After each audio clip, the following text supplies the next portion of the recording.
नमस्कार विद्यार्थी मित्रांनो.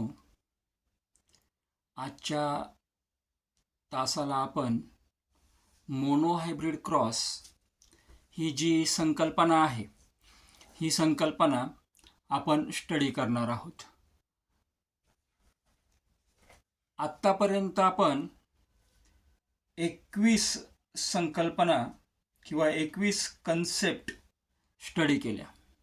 मागच्या तासाला आपण लर्न केलं फिनोटायपिक रेशो आणि जिनोटायपिक रेशो.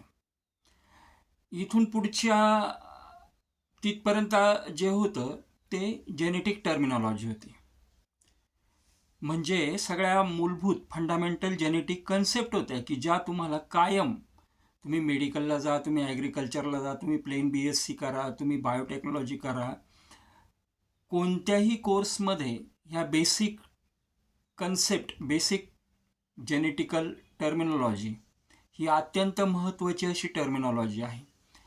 यानंतर आपण आपल्या चॅप्टरचा जो मेन पार्ट आहे त्या पार्टकडे जाणार आहोत, थिअरी पार्टकडे जाणार आहोत. त्यामध्ये पहिला महत्त्वाचा टॉपिक आहे मोनोहायब्रिड क्रॉस, कारण लेसनची सुरुवातच या टॉपिकने होते, मोनोहायब्रिड क्रॉस. या टॉपिकवर साधारणतः बऱ्याच वेळेला explain monohybrid cross with example असा 2 मार्काचा क्वेश्चन बऱ्याच वेळेला बोर्ड पेपरला विचारला जातो. अतिशय सिंपल असं एक्सप्रेशन आहे, आपण ते लर्न करूया. कन्सेप्ट काय आहे आणि ती कन्सेप्ट प्रूव्ह कशी होते हे पण आपल्याला लर्न करायचं आहे. Monohybrid cross, a cross between parents differing in only one heritable trait is called as monohybrid cross. ज्या वेळेला for example cross of pure tall and pure dwarf,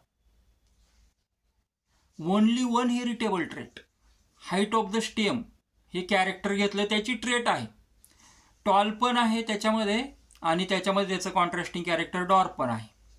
मग ज्या वेळेला आपण फक्त एक आणि एकच कॅरेक्टर लक्षात घेऊन प्युअर लाईन प्लांटमध्ये क्रॉसिंग करतो, त्यावेळेला त्या प्लांटला किंवा त्या क्रॉसिंगला म्हटलं जातं मोनोहायब्रिड क्रॉस. एकच कॅरेक्टरवर आपण फोकस करतो हायब्रिडायझेशन करताना, एकच ट्रेट, एकच कॅरेक्टर आपण लक्षात घेतो आणि आपण क्रॉसिंग करतो आहे प्युअर लाईन प्लांटमध्ये. पण प्लांट हे प्युअर लाईनचे असावे लागतात. त्यावेळेला then it is called as monohybrid cross, a cross between pure line plant differing in only one heritable trait is called as monohybrid cross. Example जे वेल नोन एक्झाम्पल बुकमध्ये येतं ते आहे cross of pure tall and pure dwarf. शब्द लक्षात घ्या, pure tall and pure dwarf. 2 मार्क्ससाठी बोर्डला बऱ्याच वेळेला विचारलं जात आहे.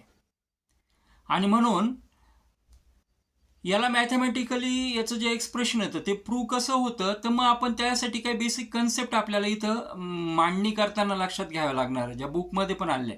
आधी आपल्याला त्याचा फिनोटाईप लिहायचा आहे आणि फिनोटाईप लिहायचा आहे, तर तो फिनोटाईप कशा पद्धतीनं आपण लिहिणार आहोत त्या ठिकाणी, तर फिनोटाईप आणि त्याच्या पुढे तो टॉल आहे, डॉर्फ आहे, तर तो त्या ठिकाणी आपल्याला, आपण प्युअर टॉल घेतलं त्यामुळे टॉल आणि प्युअर डॉर्फ घेतलं त्याच्यामुळे आपल्याला त्या ठिकाणी तो डॉर्फ बघायला मिळतो.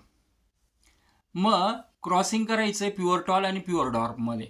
That's why here pure tall and pure dwarf हे क्रॉसिंग झालं. त्यानंतर आपल्याला जिनोटाईप, मग त्याचं आपल्याला जिनोटाईप पण लिहिणं गरजेचं आहे. टॉलमध्ये कोणते कोणते जीन्स आहे, तर टॉलमध्ये जे जीन्स आहे ते प्युअर जीन्स आहे आणि टॉल हा कॅपिटल टीने रिप्रेझेंट केला जातो, त्यामुळे capital T. As two means in two, dwarf हा स्मॉल टीने रिप्रेझेंट केला जातो आणि म्हणून या ठिकाणी ज्याला आपण म्हणतो स्मॉल टी आणि स्मॉल टी अशा पद्धतीचं हे रिप्रेझेंटेशन आपण दाखवलं. मग या दोघांमध्ये क्रॉसिंग होईल त्यावेळेला याचा जो गॅमेट आहे, इकडनं एक गॅमेट येईल, इकडनं एक गॅमेट येईल, टॉलकडनं एक गॅमेट आला आणि डॉर्फकडनं एक गॅमेट आला, टॉलकडनं गॅमेट आला कॅपिटल टी, डॉर्फकडनं आला स्मॉल टी, आणि म्हणून आपल्याला फर्स्ट फिलियल जनरेशनमध्ये आपल्याला हे कॉम्बिनेशन पाहायला मिळतं की हायब्रिड टॉल अशा प्रकारचं कॉम्बिनेशन आपल्याला फर्स्ट फिलियल जनरेशनमध्ये पाहायला मिळतं. त्यानंतर आपण जर बघितलं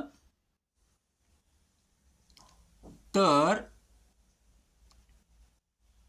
या ठिकाणी फर्स्ट फिलियल जनरेशनमध्ये जे प्लांट मिळाले आपल्याला टॉल प्लांट, पण ते टॉल कसे हायब्रिड टॉल आहे, म्हणजे त्याचा जो जिनोटाईप आहे कॅपिटल टी आणि स्मॉल टी असे दोन प्रकारची कॉन्ट्रास्टिंग पेअरचे जीन त्याच्यामध्ये आहे. त्यांच्यामध्ये आपल्याला सेल्फिंग करावं लागतं. Selfing of F1 means F1 hybrid tall into tall, त्याचा genotype capital T small T. बघा ह्या ठिकाणी दाखवलेला आहे कॅपिटल टी स्मॉल टी. हा त्याचे gametes capital T small T, capital T small T. आणि म्हणून सेकंड फिलियल जनरेशन तयार होताना आपण इथे पुनेट स्क्वेअर तयार करणार आहोत. इथे मला स्क्वेअर तयार करण्यासाठी ती ॲडजस्टमेंट इथं होत नव्हती, म्हणून मी अशा पद्धतीने दाखवलेलं आहे. मग हा पुनेट स्क्वेअर कसा आहे, सेकंड फिलियल जनरेशन म्हणजे ज्या पॉसिबिलिटी त्या आपण कशा दाखवल्या, मेल गॅमेट इथे बघा, एक मेल वापरला, एक मेल म्हणून घेतला, एक फिमेल म्हणून घेतला. मेल गॅमेटमध्ये सेम गॅमेट आहे, कोणते कोणते कॅपिटल टी आणि स्मॉल टी. फिमेल गॅमेटमध्ये पण सेम आहे. हा टेबल असा तयार होतो साधारणतः असा,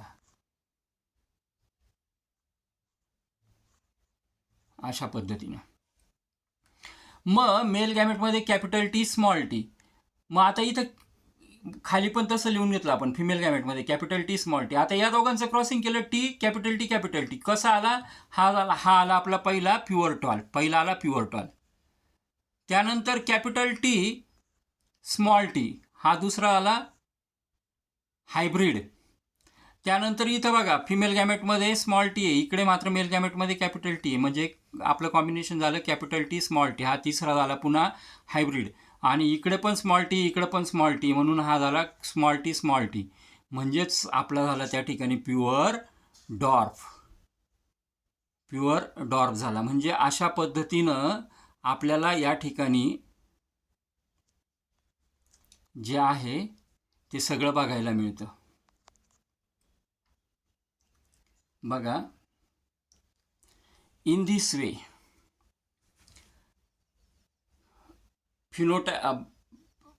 या ठिकाणी आपण घेतलं बघा फिनोटाईप. सुरुवातीपासून बघूया पुन्हा एकदा. फिनोटाईप प्युअर प्लांट आहे, टॉल आणि dwarf, capital T into small T. First filial generation hybrid येते कॅपिटल टी स्मॉल टीची. यांच्यामध्ये सेल्फिंग केलं, त्याचा जिनोटाईप आहे कॅपिटल टी स्मॉल टी, त्याचे gametes capital T small T. Second filial जनरेशनसाठी आपण हा अशा पद्धतीने स्क्वेअर तयार करून घेतला, आपण पुनेट स्क्वेअर म्हणतो. प्युअर टॉल पहिलं कॉम्बिनेशन बघा, त्याच्यामध्ये मेल गॅमेट लिहून घेतले. याच्यातला एक प्लांट मेल म्हणून वापरणार, मेल फ्लावर, आणि एक फिमेल फ्लावर म्हणून वापरणार. तर मेल गॅमेट लिहून घेतले, तर मेल गॅमेटमध्ये पण तेच येणार capital T small T, female गॅमेटमध्ये पण तेच येणार कॅपिटल टी स्मॉल टी. आणि म्हणून कॅपिटल टी पहिलं कॉम्बिनेशन मिळालं, पहिलं प्लांट प्युअर टॉल मिळालं. दुसरं प्लांट आपल्याला मिळालं capital T small T hybrid tall. तिसरं मिळालं capital T small T again hybrid tall. आणि चौथं मिळालं स्मॉल टी.